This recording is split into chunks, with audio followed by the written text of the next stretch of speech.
Buenas noches a todos, a los colegas y a todos los que están conectados en el webinar del día de hoy. Queremos agradecer por su tiempo para este evento que yo pienso que hay que seguirlo replicando en todo el tiempo y apoyándolo todos a la asociación en este tipo de iniciativas. Creo que arrancamos hoy con un tema muy interesante, novedoso, del cual creemos que es el presente y el futuro de la nefrología. Quiero comenzar presentándome. Yo soy Víctor de la Espriella, soy médico nefrólogo, ejerzo en la ciudad de Montería, soy asesor de Medicina IPS en Montería y director médico de RTS Montería y miembro de la Asociación Colombiana de Nefrología. Y tengo el gran placer de presentar hoy en el webinar de inteligencia artificial podría transformar la práctica de la medicina al doctor Marco Anaya Tawada. Doctor Marco Anaya es especialista en medicina interna, nefrología y trasplante. Se desempeña en la clínica Porto Azul ahora en Barranquilla. Trabaja con Colombiana de Trasplante.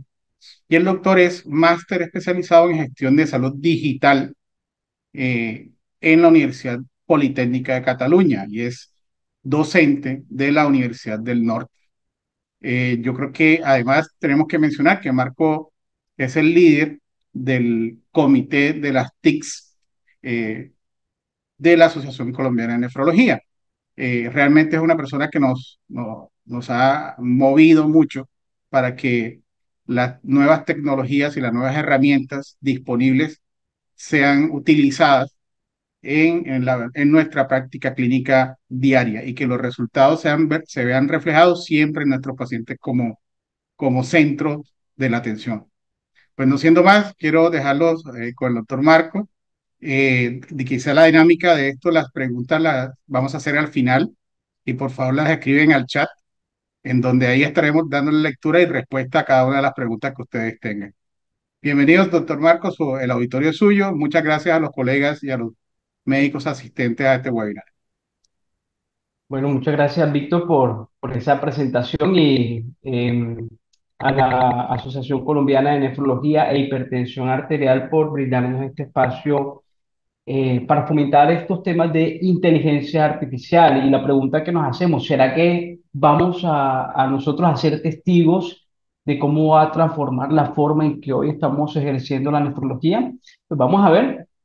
Empezamos dando algunas lecturas recomendadas porque, a decir verdad, este es un tema que si uno quiere ponerse a leer de golpe, aprender de cero de toda esta temática, puede ser un poco compleja. Entonces, digamos, la recomendación es empezar con lecturas que, digamos, sean amigables, que poco a poco nos vayan introduciendo los conceptos que sean necesarios que nosotros podamos ir adquiriendo para cada vez ir profundizando.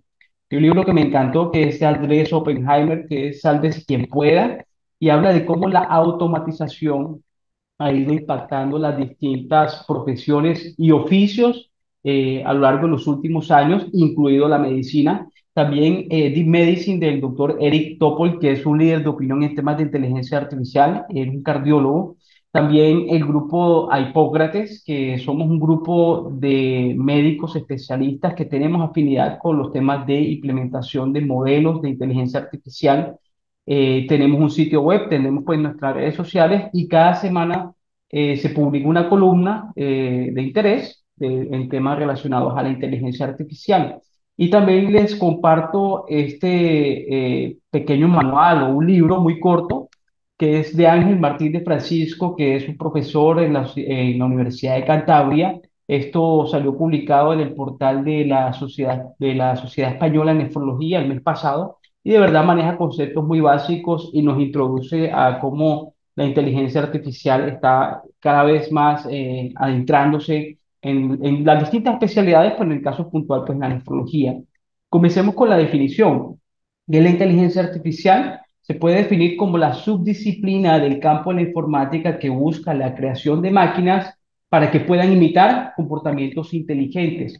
Pero fíjense ustedes que este concepto se viene manejando desde hace 70 años, quizás más. Y la primera persona que empezó a hablar de estos términos fue Alan Turing, que quizás lo podemos recordar por la película El Código Enigma, ya que fue el matemático que logró diseñar una máquina que lograra cifrar los mensajes encriptados de los nazis y que pues le dio la facilidad y la ventaja de los aliados para que finalmente pudieran tener una ventaja con los nazis y lograr finalmente derrotarlos en la Segunda Guerra Mundial. Entonces, él nos postula hacia 1950 acerca de la maquinaria computacional e inteligencia. Y lo que planteaba inicialmente era como un juego de roles, de ver si las computadoras podían asumir un rol y que pudiera pasar desapercibido por un examinador diciendo que lo logró imitar. Desde esa época, digamos, empezó esta temática. Luego, hacia 1956, 1958, Frank Rosenblatt habló del perceptrón, que dicho de una forma muy sencilla es, digamos, como esa neurona que tiene sus, digamos, las dendritas que reciben los impulsos de las otras neuronas, tiene el cuerpo axonal, el cuerpo neuronal y finalmente el axón a través del cual emite pues el potencial de acción y el estímulo hacia otras neuronas.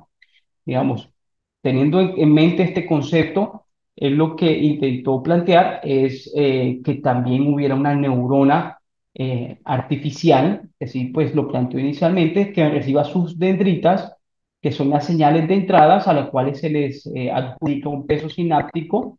Se procesa esta información en el cuerpo de la neurona, que será de unión sumadora, y luego emite una función de activación o salida. Entonces, digamos, sería el principio de lo que nos podría dar todos los conceptos que luego vienen surgiendo en que si las máquinas serían capaces o no de aprender en base a la función de estos modelos matemáticos. ¿Y cómo puede aprender una máquina? Pues con algoritmos sencillos, lo podemos ilustrar así.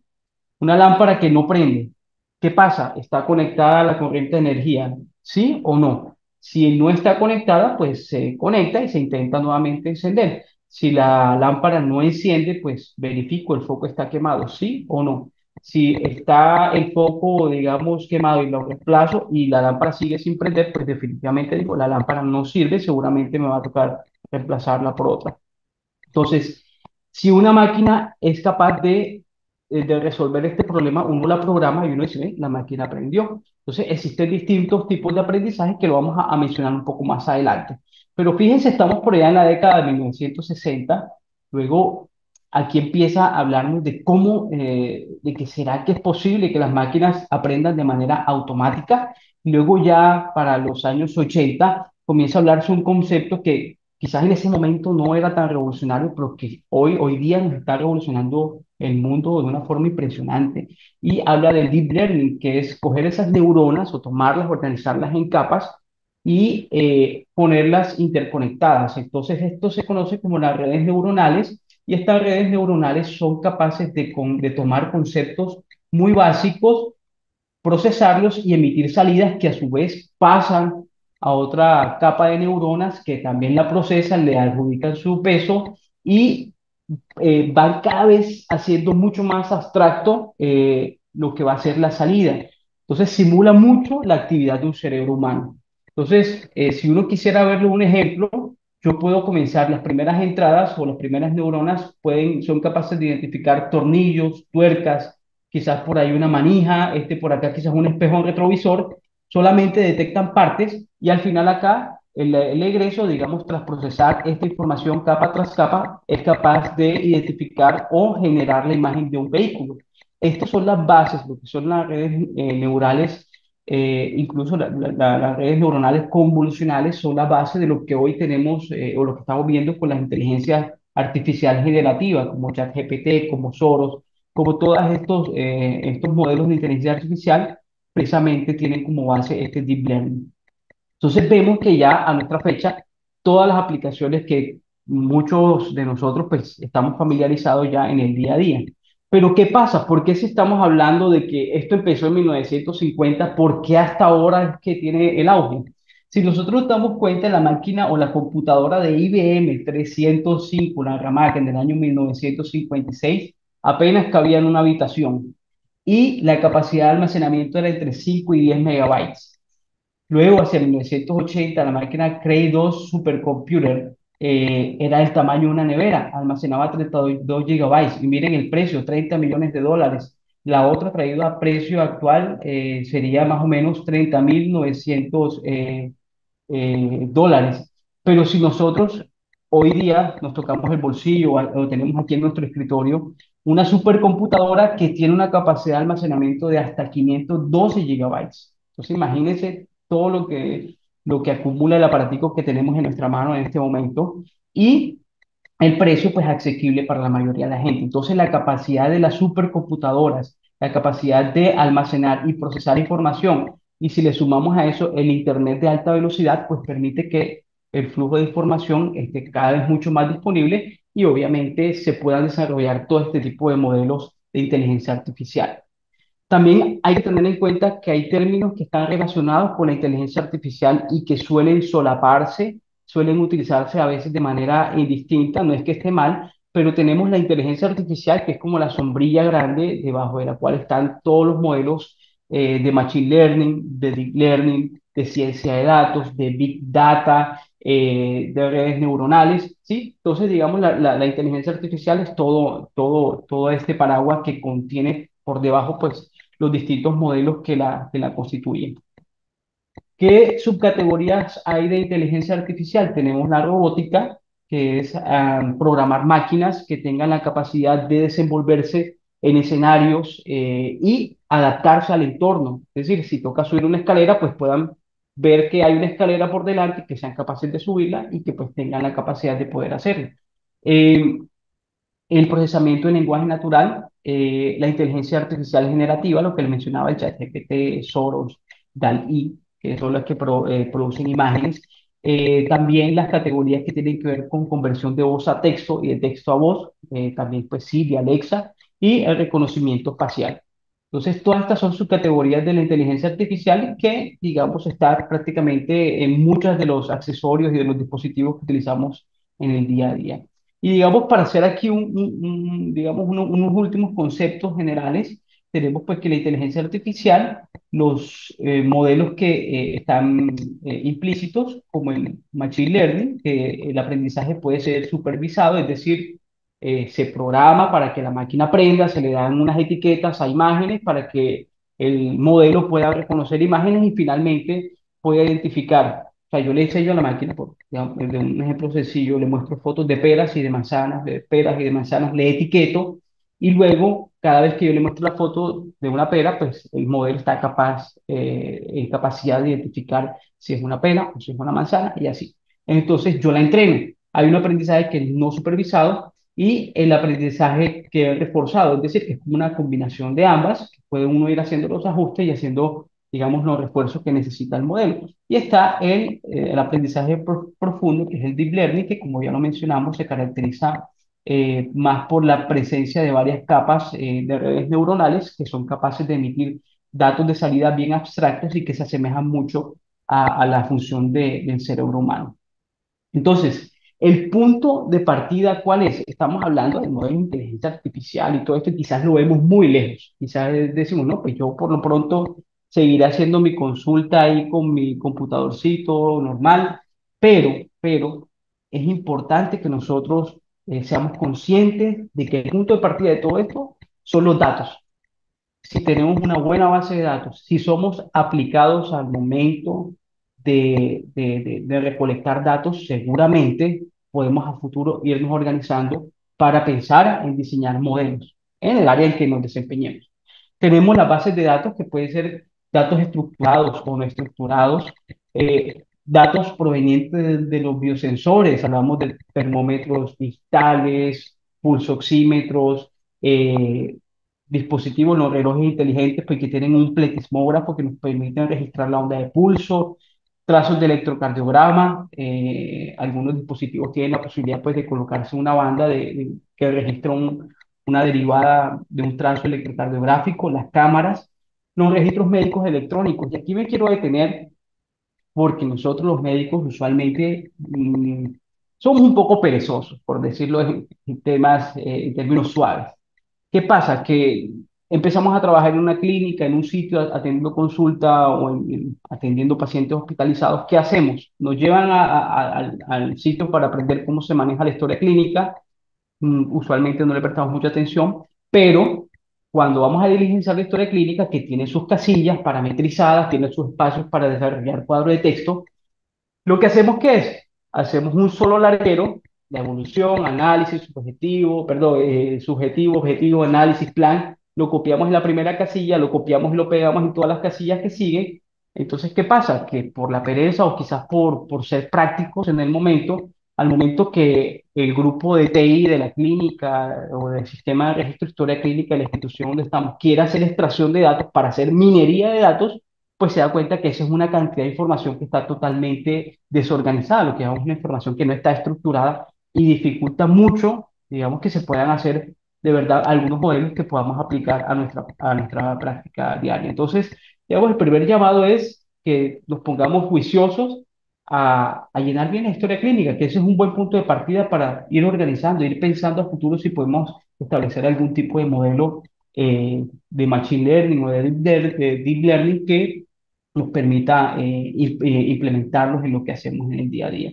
Tenemos también la Internet, digamos, los dispositivos conectados a Internet que tienen motores de búsqueda, a los algoritmos de redes sociales y los dispositivos inteligentes, teléfonos, tabletas, todo esto generan datos. Entonces, ahí es el punto de partida. ¿Listo? ¿Qué sucede? En salud, puntualmente nosotros tenemos cualquier cantidad de datos. Desde los datos de filiación que necesita en la misión para abrir la historia clínica, edad, sexo, dónde vive, la dirección, si eres soltero, casado, etcétera. Pero digamos que en la medida que uno va profundizando, teniendo datos mucho más específicos, hablamos de tener las pruebas del exoma de un paciente, de tener la proteómica, de tener pruebas de biología molecular, biopsias, imágenes, diagnósticos, todo lo que uno quiera meterle dentro de esas variables. ¿Cuál es el paso siguiente? Tomar esos datos, irlos transformando, irlos procesando, hacer un proceso de minería de datos hasta que nos queden unos datos estructurados y ya con estos datos bien estructurados que podemos visualizar, que podemos identificar, ya podemos construir modelos. Entonces, construimos un modelo que vamos a implementar y luego este modelo lo vamos a validar. Si el modelo sirve o no sirve y cumple el propósito para el cual lo planteamos. Entonces, si vemos que sirve, pues vamos haciendo los ajustes finos que necesita el modelo. Si no sirve, si definitivamente vemos que no cumplió, digamos, el objetivo, pues nos podemos devolver más atrás y miramos si de pronto es que estamos haciendo un oversize, o sea, que le estamos metiendo tantos datos que el modelo se está perdiendo, o si de pronto hace falta algún dato, pues que pueda ajustar lo que nosotros pretendemos. Entonces, ahí empieza. Y en medicina, pues tenemos cualquier cantidad que nos sirve para tener un tablero de control, un tablero de mando en temas de salud pública, un tema, pues si nosotros queremos puntualmente, si somos, digamos, estamos trabajando puntualmente, como en el caso mío, en trasplantes o en glomerulopatías o en alguna área específica que de pronto contengamos imágenes, de pronto tener un banco de imágenes que nos permita hacer análisis y de acuerdo a hacer modelos predictivos también se sirve o nos sirve para hacer reclutamiento y seguimiento en estudios clínicos, en desarrollo de algoritmos que faciliten la toma de decisiones en el momento que estamos enfrentándonos pues, a tomar decisiones con un paciente eh, y los datos propios de la organización.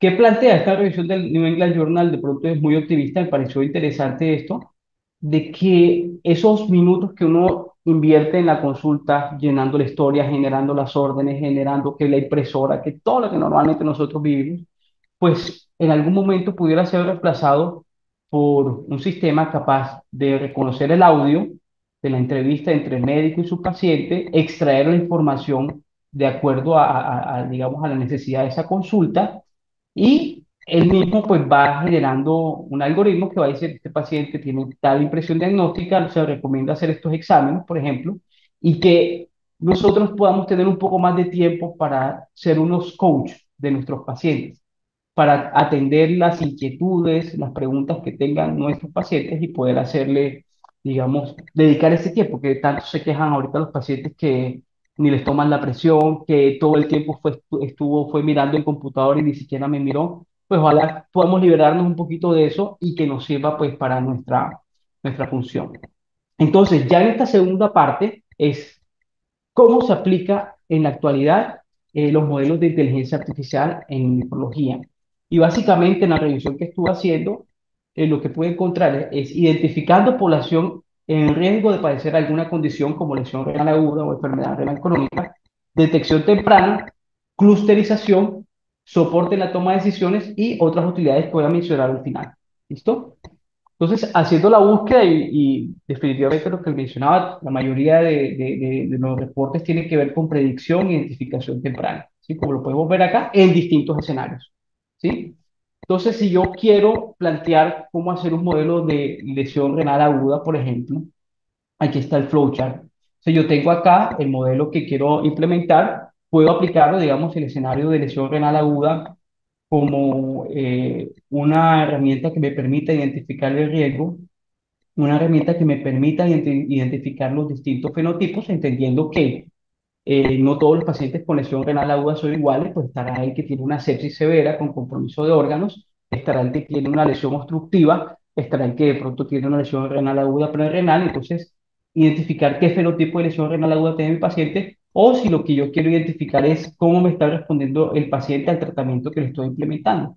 Entonces, ejecuto digamos, el modelo y hago las mediciones de cuáles son los desenlaces, de cómo me impactó sobre la severidad de la lesión renal, qué tanto me impactó en la duración de la lesión renal, en la estancia hospitalaria, digamos, en el impacto de las otras morbilidades que tenga el paciente, los desenlaces en el largo plazo, la mortalidad. Y si yo digo, bueno, oye, en verdad esto llama la atención, vemos que sí hubo un impacto en cuanto a la duración en la estancia hospitalaria, entonces todo esto me sirve a mí y yo voy a ir haciendo una recalibración del modelo.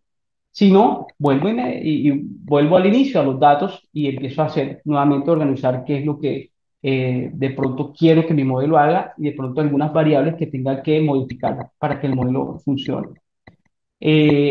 Profesor Kashbari, esto fue en la clínica Mayo, esto fue en Kine International, una revisión muy importante que me llamó la atención, esto lo leí hace ya algunos años y fue como que uno de los primeros temas que me llamó la atención, hacer una revisión de lo que se llaman los CDS, que son las historias clínicas automatizadas que soportan las decisiones clínicas.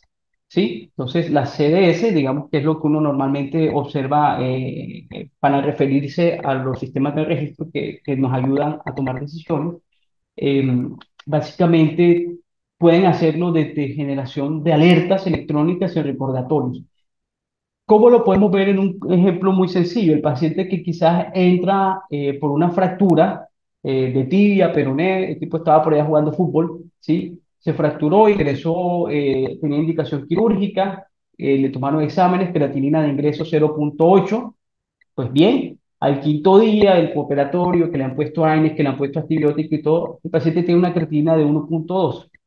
Esa creatinina de 1,2, pues seguramente por los médicos generales, por los médicos ortopedistas, por las personas que lo han visto, quizás pasa desapercibida, pero para nosotros que somos nefrólogos, decimos, este paciente ha tenido un delta de creatinina más de 0,3, el paciente tiene una lesión renal aguda, ¿sí? Lo detectamos nosotros, ¿sí?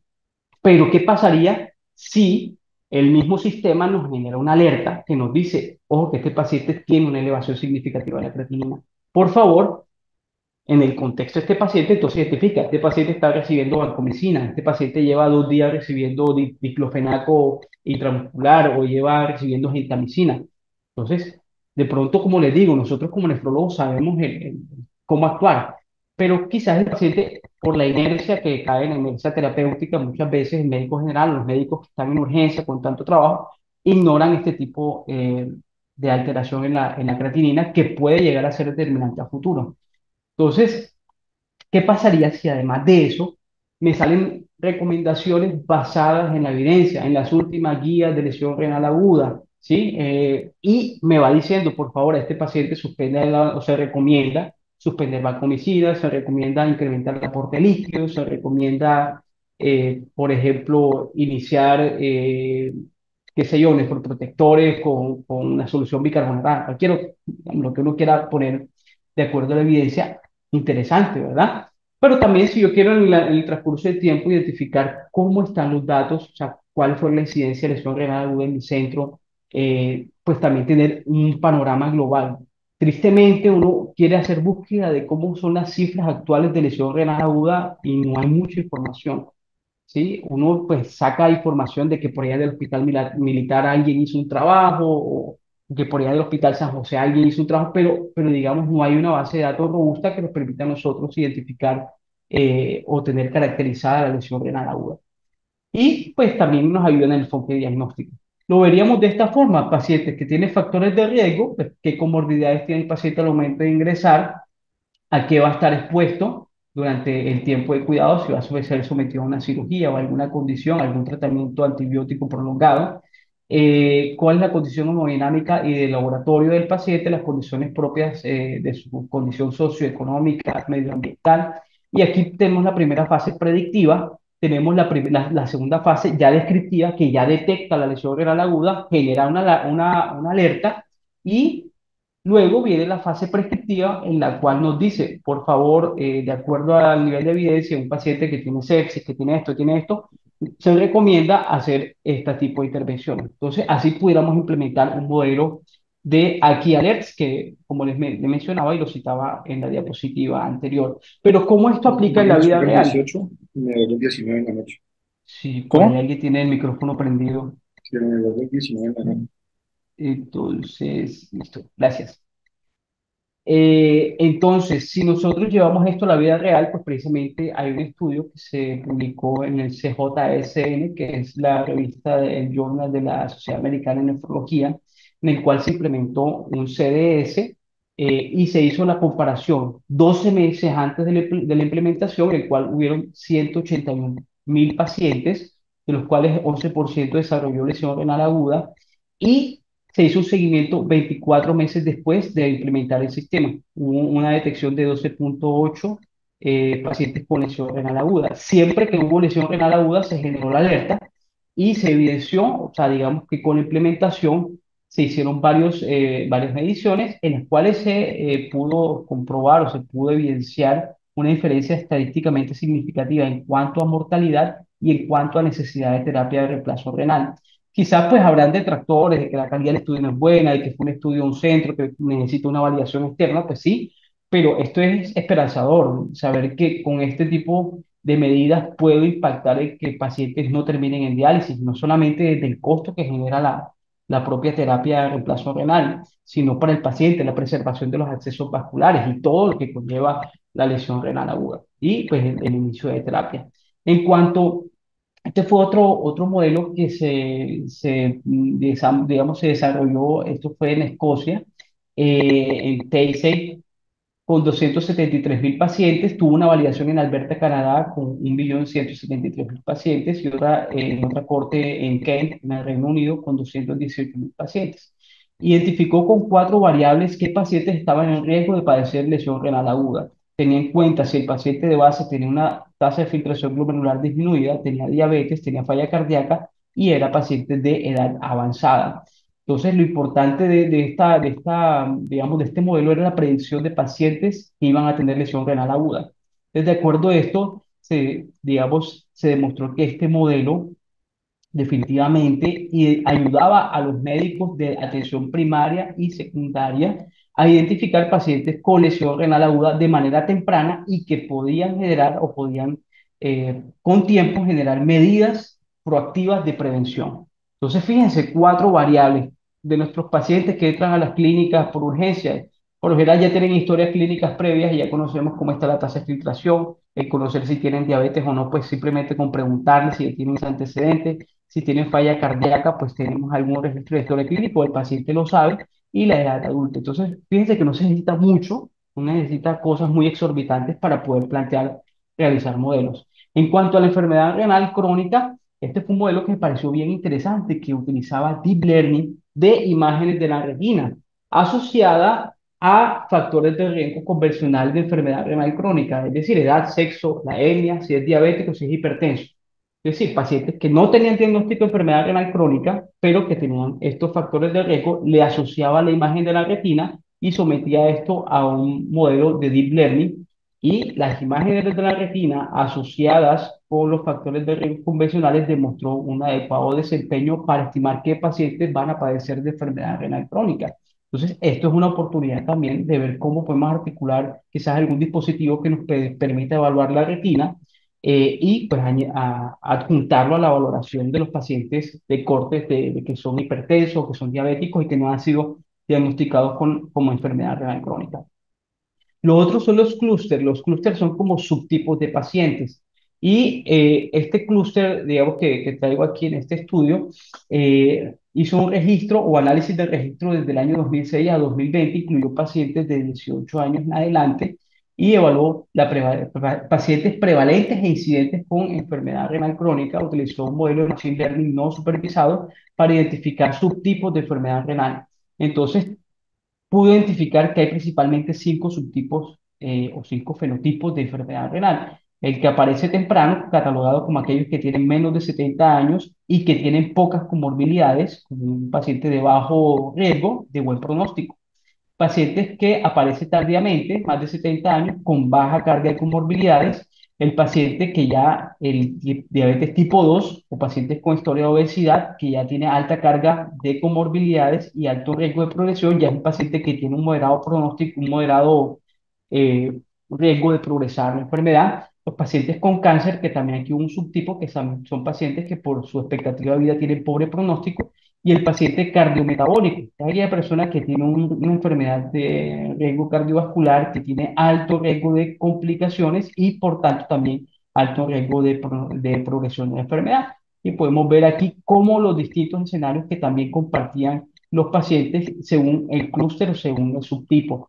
Entonces, yo sé que podemos decir, pues eso es fácil, eso yo con un Excel lo puedo sacar. Pues sí, pero esto lo hace la máquina. Es decir, ¿qué tal uno poder tener un tablero de mando, tener de una corte de pacientes, como en algunos casos que tienen 6.000, 7.000 pacientes? Pues es difícil tener un Excel con todos esos datos, mientras que si yo tengo un modelo que constantemente me está extrayendo la información y que me permite a mí identificar qué tipo de paciente o qué tipo, digamos, de fenotipos de pacientes voy a tener y a qué paciente le debo prestar más atención, qué paciente quizás puedo ser un poquito más flexible con el tiempo de los controles, digamos, como ya lo sabemos en las distintas guías, pero cómo la integración de modelos, eh, digamos, nos permiten hacer este clúster, nos permite finalmente orientar el tipo de pacientes según el riesgo que tienen, según el fenotipo. Y si también a esto le implementamos modelos que nos permitan en la consulta externa de nefroprotección saber qué tipo de intervenciones va a necesitar nuestro paciente de acuerdo al perfil. Entonces, es clave no solamente el clúster, sino que el mismo sistema nos permita a nosotros o nos vaya guiando. Ahora, somos realistas. Nosotros en la mayoría no estamos trabajando en programas de nefroprotección y quizás si hay gente que vive en sitios apartados donde no hay posibilidad de nefrólogos ni de internistas, este tipo de modelos en personas o en médicos de atención primaria sería un hit, porque precisamente le estamos ayudando a optimizar los recursos según el tipo de paciente y según la mejor evidencia, pues también que ellos tengan la posibilidad de ir haciendo y tomando las acciones óptimas para obtener buenos desenlaces en su corte de pacientes con enfermedad renal. Entonces, también con la información podemos tener dashboard que nos permitan gestionar, digamos, a los pacientes uno por uno, individualmente, la enfermedad renal. Nos permite tener este tablero en tiempo real con el paciente en nuestra consulta. Creo que nos sirve para involucrarlos al momento que él ve que su creatinina se ha mantenido estable a lo largo del tiempo. Nosotros, pues, en Colombiana de Trasplantes tenemos en la trazabilidad la creatinina, los niveles, pues salen en curvas y muchas veces les mostramos eso a los pacientes para que vean cómo ha estado la creatina en sus últimos 2 años. Y digamos, eso motiva mucho a las personas al ver como que, bueno, las cosas se están haciendo bien, mira tu creatinina, cómo se ha mantenido. Eh, También priorizan las actividades durante la consulta. Si de pronto este mes me toca hacer un poquito más intensivo con el tema de la nutrición, con el tema, digamos, de la actividad física, fomentarla, que el paciente modere sus hábitos entonces, y que el paciente pueda tener acceso a este dashboard desde su teléfono, desde algún usuario que le permita navegar en Internet y tener acceso a su información. Esto finalmente va a favorecer lo que llaman la activación del paciente, como llaman los familiaristas, o el otro término es el empoderamiento. Es también importante la gestión de la información en el impacto en el uno a uno con nuestro paciente. Y es importante en todos estos modelos de gestión de la enfermedad renal o de lesión renal aguda o el escenario que estemos, que nos tengan en cuenta a nosotros, que no sean los ingenieros por allá metidos en su mundo, en su cuarto, haciendo modelos de historia clínica y luego mostrándonos y nosotros pues terminamos utilizando una historia que no es práctica y que no me está generando ningún tipo, digamos, no me está sumando nada pues para lo que a futuro puedo potencialmente hacer. Entonces, es bueno que dentro de estos equipos de TI, en las distintas clínicas, en los distintos sitios donde estamos trabajando, también nos incluyan a nosotros y que incluyan también la visión del paciente como usuarios finales y que finalmente son los que vamos a estar utilizando este sistema. Y así se ve, digamos, este pues lo traigo de demostración, cómo se ve la trazabilidad de la función renal, el tema de la proteinuria, teniendo en cuenta el estado de salud mental, el estado de salud física, cómo a lo largo del tiempo se va trazando el paciente. También las variables de interés, si yo quiero ver cómo está los triglicéridos, cómo está la hemoglobina glicosilada, cómo está, digamos, todas las variables que yo quiero ver, veo cómo me está impactando en la producción de la persona, la actividad física y finalmente, pues también los datos puntuales del potasio, del bicarbonato, del fosfato. Entonces, miren cómo estos sistemas de registro de información nos facilitan la vida, en verdad. Yo creo que debemos ser mucho más participativos en el diseño de este tipo de historias. Y aquí pues aprovecho el moderador que me acompaña, el doctor Víctor de la Espriella, pues al final le voy a hacer una pregunta, pero él tiene una experiencia interesante en medicina. No voy a meterme aquí, voy a dejar que él nos hable después, pero ha utilizado modelos de Machine Learning para hacer predicción de deterioro de la tasa de filtración glomerular. Y ahorita le voy a pedir a Víctor que él mismo nos cuente cómo les ha ido con eso. También la opción de terapia de reemplazo renal continua, cómo podemos estratificar según el paciente, qué tipo de paciente es. Puedo disponer, si estoy en una clínica donde solamente tengo seis disponibilidad de 6 máquinas de diálisis y yo sé que hay hospitales que manejan 25 diálisis al día. ¿Cómo logro organizar a mis pacientes para bajarlos a su turno de diálisis o asignarles su máquina? Todo esto también la información me lo permite tener para organizarlo. Y finalmente, otras utilidades ya para terminar en aras aquí del tiempo. En patología, cómo las imágenes convencionales están siendo optimizadas a través de modelos de inteligencia artificial. A veces los patólogos, digamos, no tienen buenas imágenes en los cortes, pues, ¿qué pasaría si digitalmente se hace una reconstrucción para que queden imágenes en alta resolución, en 2D, en 3D, que le permitan a los patólogos tener disposición de mejores imágenes? Y esto a futuro, lo que se llama la patología computacional, que es a las tinciones básicas hacerle también agregarle todo lo que tiene que ver con las ómicas, la transcriptómica, la metabolómica, y hacer imágenes compuestas que nos permitan entender mucho más desde el punto de vista histopatológico y molecular, digamos, qué está pasando con ese paciente que estamos evaluando. Y ya por último, pues, y no menos importante, el chat GPT, que seguramente aquí habrá muchas personas que ya lo utilizan en su cotidianidad. De hecho, me llama la atención que hace unos días estuve mirando y hay Kidney GPT. Me llamó la atención porque no sabía que existía y decía, Kidney GPT es tu guía de inteligencia artificial en el campo de la nefrología, brindándote información y asesoramiento sobre salud renal, enfermedades, tratamientos y aspectos nutricionales relacionados con tus riñones. O sea, imagínense ustedes. Entonces, yo prácticamente hago mi consulta, mis actividades con una ventanita de ChatGPT abierta. Ya no googleo, sino ChatGPT, digamos, podría ser la palabra, y de verdad es muy útil para lo que nosotros hacemos. ¿Y para qué sirve el ChatGPT? Asistencia de decisiones clínicas, de pronto uno le puede poner un caso clínico y le da el prompt, que es como el comando, qué diagnósticos diferenciales puede tener este paciente. Y impresionante, como la revisión de la literatura no puede pedirle, yo quiero saber cuáles son las últimas guías que han salido con respecto al manejo de rechazo moral. Bueno, no sé, ya saldrán. Educación de pacientes, esto es clave, generación de contenido para pacientes y para la población general es muy, digamos, muy utilizado. Transcripción de historias clínicas, resolución de dudas rápidas que uno pueda surgir y para investigación clínica. Entonces, yo no sé si llegará al punto que nos llegue a reemplazar de esta forma. Yo lo dudo, ¿sí? Yo lo dudo. Pero lo que sí con esto es hacer un llamado de que debemos montarnos en este bus. O sea, no ser indiferentes a lo que está sucediendo, sino motivarnos cada vez más y por eso agradezco el espacio que nos dan para hablar de estos temas. Entonces, para resumir, la pregunta que nos atañe esta noche, ¿podrá la inteligencia artificial transformar la práctica de la nefrología? Absolutamente sí. Debemos estar familiarizados con esta temática, o sea, no ser ajenos a lo que está sucediendo, a lo que está moviéndose.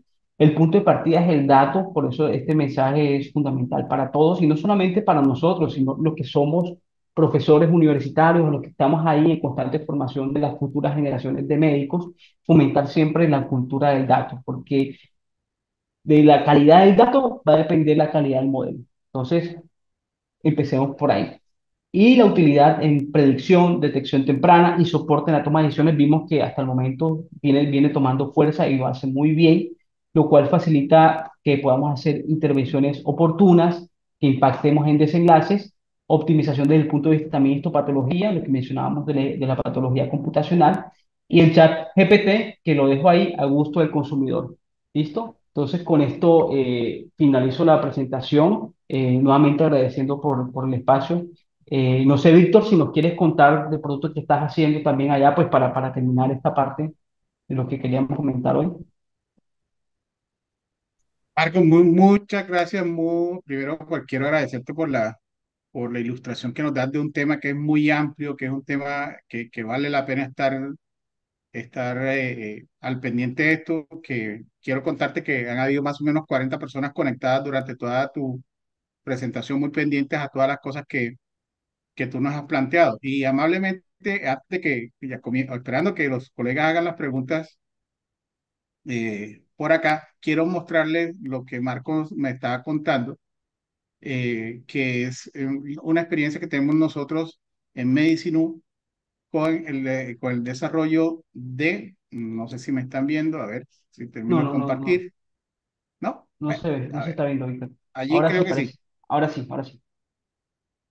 Lo que y pretendimos nosotros con esto es eh, hacer una predicción de la progresión del daño renal en una corte de pacientes, que lo comenzamos ya hace un tiempo.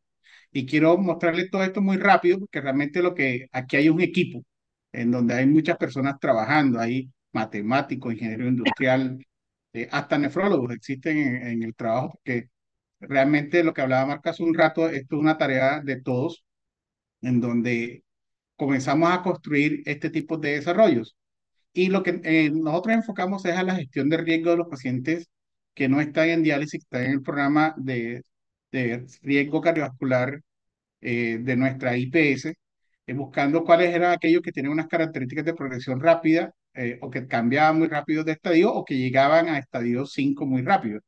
Le pusimos unas variables para que la máquina comenzara a entender unas variables basadas en evidencia y encontramos lo siguiente, y esto voy a hacerlo muy rápido, que es lo siguiente. Esta tabla que ustedes ven allí es que parece compleja, realmente es muy fácil. Lo que ustedes ven en estadio 1, 2, 3, 4, son los seguimientos de los pacientes de acuerdo a estadio. Y ese resaltado que está, por ejemplo, los estadios uno dice que tiene el 78.4% son personas que después del seguimiento permanecieron en el estadio y el 16.2 progresaron a estadio 2 y el 5.4 al estadio 3.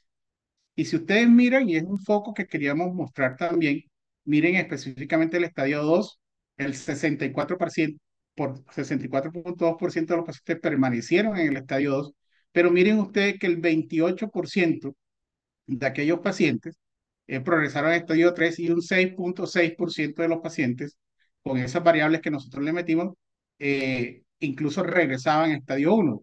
Lo que más nos llevaba a nosotros la atención es que estos estadios 2 que a veces están desatendidos por el sistema y por nuestro, incluso por, lo vemos como que listo, ahí no pasa nada, deterioraban más la tasa de filtrado glomerular permaneciendo en el estadio. Me explico. Tenían 89 y al final del seguimiento aparecían en 70, en 68, permanecían en el estadio, pero con mucha pérdida de la función renal. Los estadios 3, el 80% permanecieron en el estadio, el 7,5 regresaron a estadios 2 y el 11,6 progresaron a estadio 4 y de los estadios 4 miren ustedes que el 83% de los pacientes permanecieron en el estadio y algunos regresaron a estadios 3.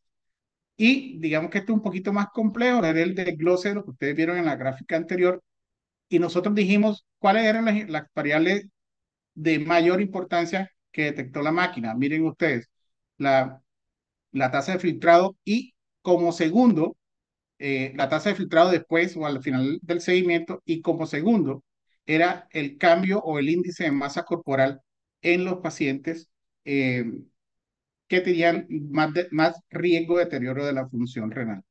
¿Qué nos permite eso a nosotros?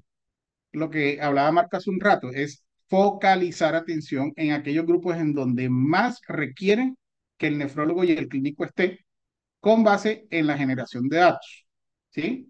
Y esto nos lleva a que nosotros comenzáramos a buscar qué hay en el tiempo. Miren que hay muchos estudios que hablan de este tipo de cosas, de progresión en enfermedad renal, de avance en enfermedad renal, y que al final, miren que si es un modelo matemático bastante intrincado, al final lo que nos permite a nosotros es intentar de cambiar el paradigma, pero es una pregunta para el doctor Marcos que la vamos a hacer en un lado, en un momento y tienen implicaciones clínicas de enfoque, de trabajo sobre pacientes en un sistema tan complejo y con patologías tan grandes, pues hacer un enfoque clínico mucho más detallado de grupos de pacientes con características específicas que antes estaban por fuera del foco de seguimiento de nuestra IPS. Hasta aquí quería dejar y para darle espacio a las preguntas. Wow, yo veo esto, Víctor, y de verdad me genera mucha alegría ver que no estamos lejos de esto. O sea, quizás uno quizá lee todo esto, machine learning, y uno se imagina que eso es por allá, en los Estados Unidos, eso es en otros países, eso por acá no pasa, pero ver que nefrólogos de acá de nuestra región Caribe, nefrólogos de acá, pues de nuestro país, ya están trabajando en esto. Y yo sé que también eh, si pudiéramos articular esfuerzos con los distintos comités, que la idea es que nosotros como transformación, no como transformación digital, sino como el comité de las TICs, podamos trabajar transversalmente con los distintos comités, con el de lesión renal aguda, con el de enfermedades huérfanas, con el de enfermedad renal crónica, con el de trasplantes, precisamente para ver cómo pudiéramos generar ideas que nos permitan a nosotros también ir aterrizando ideas que puedan convertirse en proyectos y que finalmente pues podamos eh, a futuro poder proponer cosas diferentes desde la asociación, desde nosotros que somos los nefrólogos y que conocemos la real necesidad de lo que es la atención en la enfermedad renal crónica. Entonces, gracias digamos, por lo que nos compartes. Y bueno, no sé qué se viene a futuro, cómo es la cosa. Marco, bueno, yo quiero, antes de que los colegas comiencen a hacer las preguntas, adelantarme con algunas para tener tu opinión. ¿Crees tú que toda esta implementación de nuevas tecnologías, de aprendizaje de máquinas, de inteligencia artificial, nos están llevando a un cambio en el paradigma de lo que debe ser el acto médico? Yo también estoy de acuerdo, esto no nos va a reemplazar a nosotros, pero sí vamos a estar en una transición desde ese médico de autoridad a un médico que busque gestionar la enfermedad. Eh, pero yo puedo, digamos, hacer un panorama de lo que he vivido. En algún momento estuve en un evento académico donde di una charla parecida y me llama la atención que las personas que al final de la charla levantaban la mano, preguntaban absolutamente como asombrados e inquietos con el tema, eran los estudiantes de medicina y los internos que estaban en ese evento. Los profesores, digamos, los otros colegas, la verdad, muy apático, pero yo creo que en la universidad, por lo menos en el pregrado, uno ve ya la diferencia. Sé que a veces uno se queja, de las nuevas generaciones, de cómo están aprendiendo, que en mi época yo hacía las tareas de esta forma, pero es que ya no van a las clases con cuadernos, van con computadores o con iPad, o sea, las cosas han cambiado. Entonces, digamos, me preocupa un poco el hecho de ver que hay colegas que no miran esto como una posibilidad y que de pronto no hacen un esfuerzo por digamos, hacer digamos, como salir un poquito del analfabetismo digital. Es decir, a duras penas saben manejar el computador para hacer la historia, pero no van un poco más allá, de pronto de tratar de ser un poco más digitales en su día a día y en su práctica clínica. Y seguramente, digamos, lo vamos a ver en unos años, cómo esta nueva generación de médicos que ya son nativos digitales van a hacer las cosas diferentes. No nos vamos a quedar de pronto los médicos de generaciones anteriores relegados pues, por médicos que tienen muchas habilidades digitales.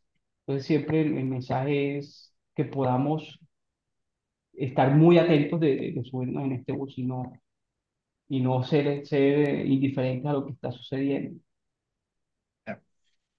Marco, ¿cómo crees tú que este tipo que la inteligencia artificial le puede agregar valor a la atención de nosotros como nefrólogos a nuestros pacientes que atendemos a día en diferentes áreas de la nefrología, en prediálisis, en diálisis, en trasplante?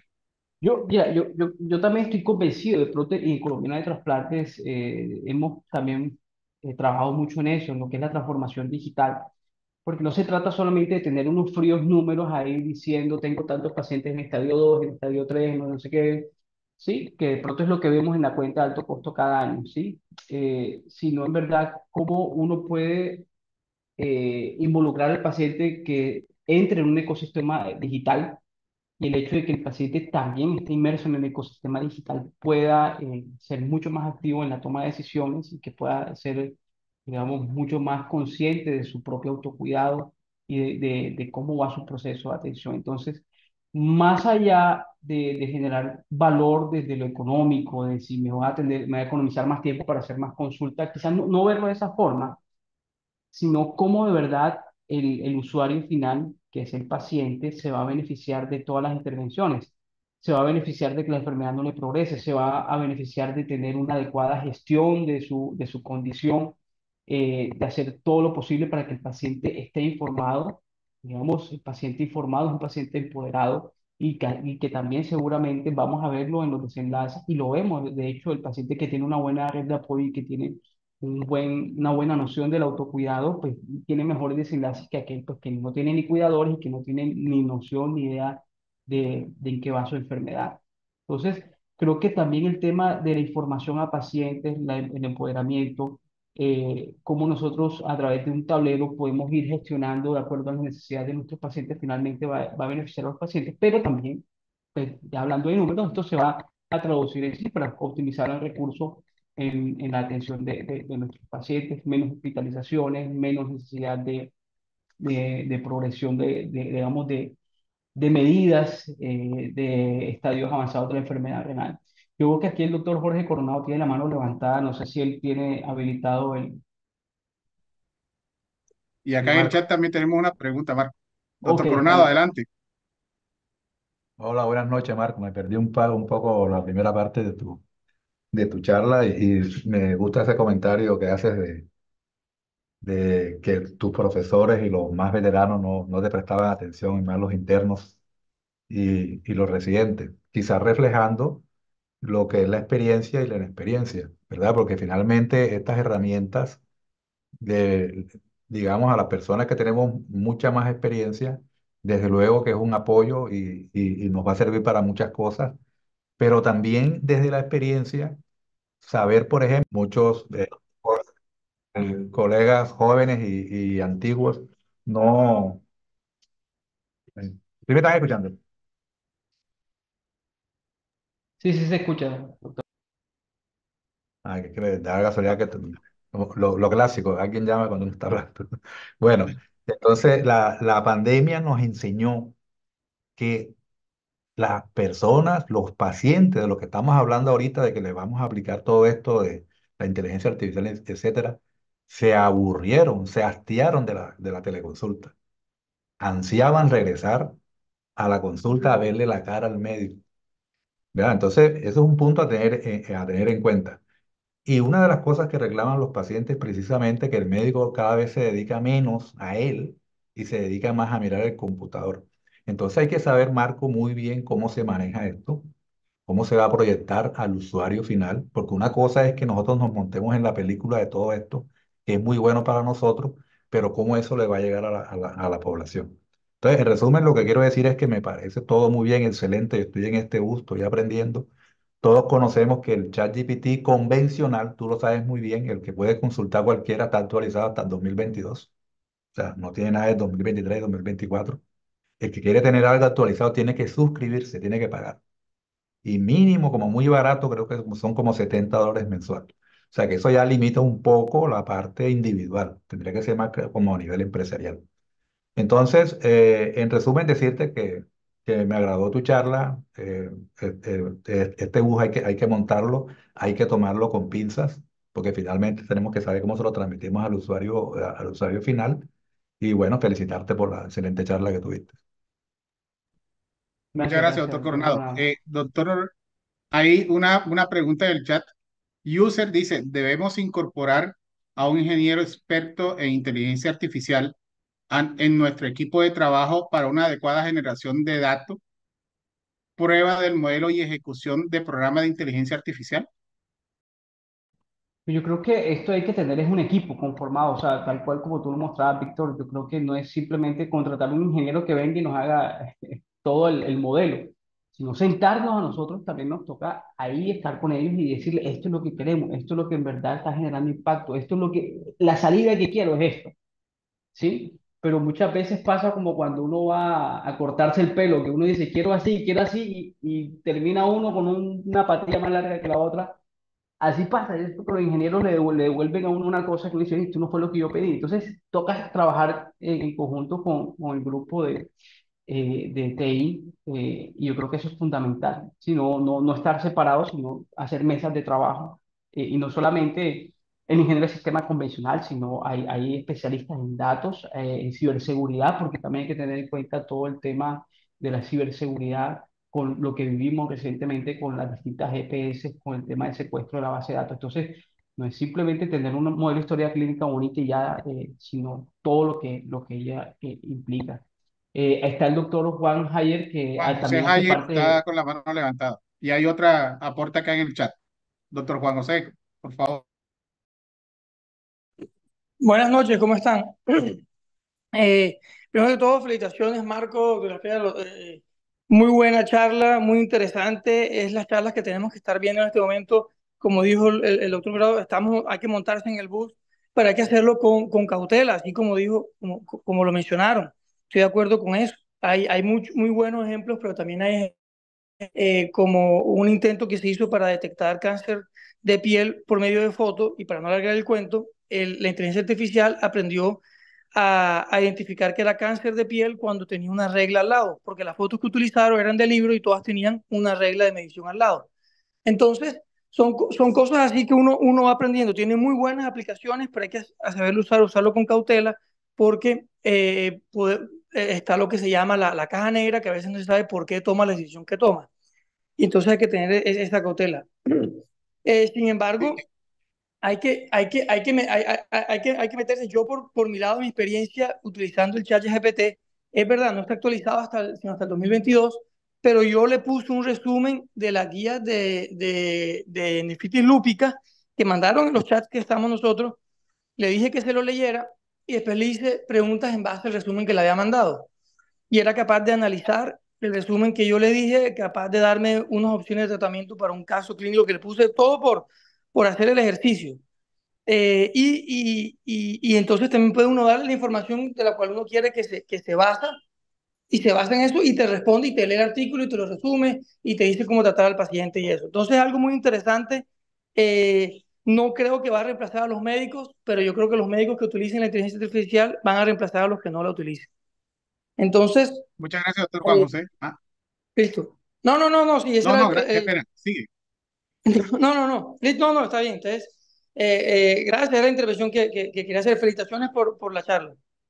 No, hay una cosa que yo quiero puntualizar, Marco, si me permite, es que todo esto de inteligencia artificial, de enseñanza o aprendizaje de máquinas, va más allá y de pronto para, para complementar la respuesta que le diste al profe Coronado, esto va más allá de un tú a tú con el paciente. Yo pienso que este tipo de herramientas lo que va a permitir es precisamente suplir esas quejas frecuentes y reales con los pacientes, en los cuales uno le dedique mucho más tiempo a la atención de nuestros pacientes, que estar pendiente al computador y que simplemente uno esté hablando con el paciente y la historia clínica de manera automática se esté generando con los datos que nosotros previamente le hayamos enseñado al paciente. Esto es un espacio supremamente importante. Aquí hay cosas para crecer, hay muchas cosas en que hacer, obviamente hay riesgos, como todo, ¿cierto? Yo pienso que en este tipo de tecnologías nuevas para nosotros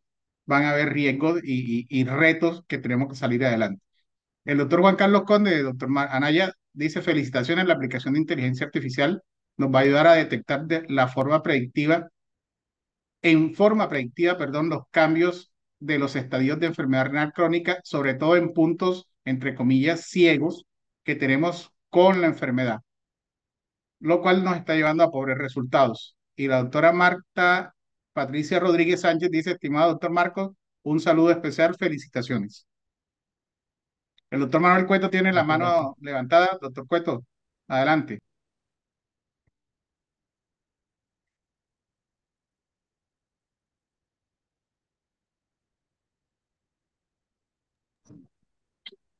Bueno, buenas noches, Marco, felicitaciones, muy, muy interesante tu charla y gracias por liderar para que sea esta la oportunidad de decir, Marco, él es el líder del el comité estamos varios nefrólogos interesados en esta tipo de tecnología y lo que quería era, no, darle las felicitaciones y que sigamos para adelante en esta cruzada que, de hace un año, pues Marco está en esta brega, pues lo quiero felicitarte de manera muy personal y que cuente conmigo para todas Bueno, las... gracias. Gracias, hermano. Claro que sí. Listo. Muchas gracias, Manuel. En el chat, el doctor Álvaro Pedrosa dice, excelente ponencia, Marcos y Víctor, es una buena herramienta disponible.